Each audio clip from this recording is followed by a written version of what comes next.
Today, we're diving into the world of self-driving cars, but we're going to look at something most people have never even heard of. Think of it as a hidden rulebook, one that dictates how safe a car is long after it's rolled off the assembly line. So, let me just kick this off with a question for you. When is a self-driving car at its most dangerous? Now, you might think, oh, it's when a sensor breaks or the whole computer system has a meltdown. But the real answer? It's actually way more interesting. The most dangerous moment is when the car is working perfectly, exactly as designed, but it runs into some bizarre, unpredictable situation it just wasn't built to understand. You know, like a mattress falling off a truck ahead or a street performer dressed as a statue suddenly stepping off the curb. And that right there points to a massive shift in how we have to think about car safety. For, 100 years, safety meant preventing failures, making sure your brakes don't fail, your engine doesn't quit. That was the whole game.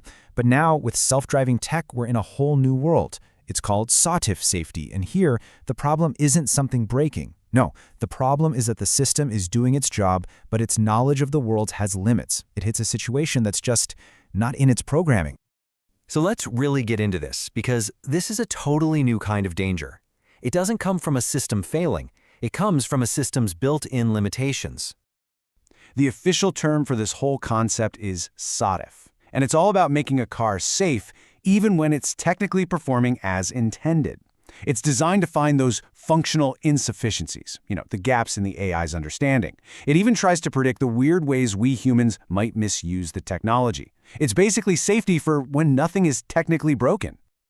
And this new approach is absolutely essential to tackle what engineers call the open world problem. Okay, this really shows you the scale of the challenge. See, engineers basically split all potential risks into two big buckets. Before a car ever hits the showroom, they've dealt with the known risks. That's the small slice of the pie. These are all the things they could think of, all the scenarios they could test for in a lab. But the vast majority of risk, that comes from the unknown. It's this huge ocean of weird, unpredictable edge cases that the real world can and will throw at a car. You literally can't test for everything. So how in the world do you handle that giant sea of unknowns?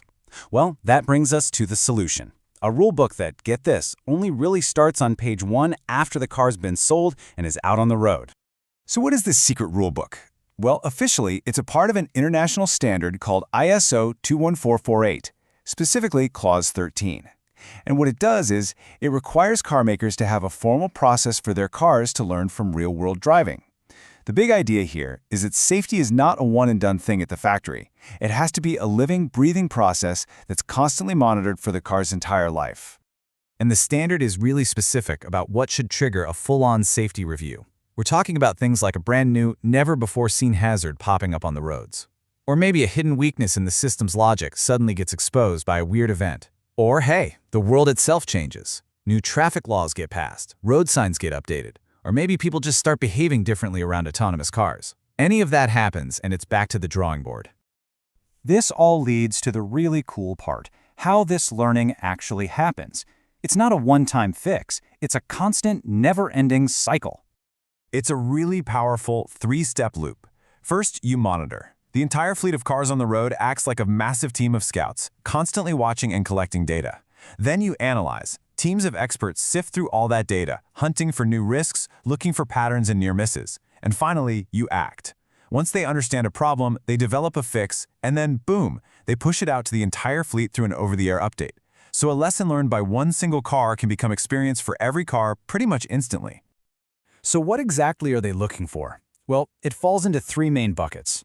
First, you've got incidents.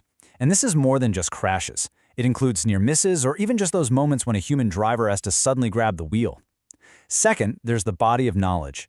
This means they have to learn from the mistakes of other companies' cars and from public accident reports. And third, there's context evolution. Basically, keeping an eye on how the world is changing, from new road construction to how pedestrians are starting to act around these cars. Now, to get all this data, the cars have a couple of different black boxes. You've probably heard of the EDR, the Event Data Recorder. That's the classic one that helps figure out what happened in a crash. But for self-driving cars, there's a new kid on the block, the DSAAD. Think of this one as the AI's decision log. It doesn't just record speed and braking, it records the AI's reasoning, what its sensors saw, and the logic behind the choices it made. The EDR tells you what happened, the DSAAD helps us understand why the AI thought it was the right thing to do. So, when you put this all together, what's the ultimate goal of this whole post-launch rulebook? Well, it's really about transforming that scary uncertainty into real understanding, and eventually into trust. Which brings us right back to this idea of the known versus the unknown. At launch, every car drives out into that big world full of unknown risks. But as it's in operation, that monitor, analyze, act loop starts working its magic. It systematically finds those unknown dangers one by one and drags them out of the fog, turning them into known, solvable problems. The whole mission is just to relentlessly shrink that zone of the unknown. So if you take one thing away from this, it should be this. We need a totally new way to think about what safety means for a car. It's not just a feature that gets installed and checked off a list at the factory anymore. For these autonomous vehicles, safety is a living, breathing service, a promise to learn and get better for the entire life of the car. And that leaves us with one final big question. This hidden rulebook is designed to give these cars a kind of superhuman learning curve, absorbing the lessons from millions of miles driven every single day.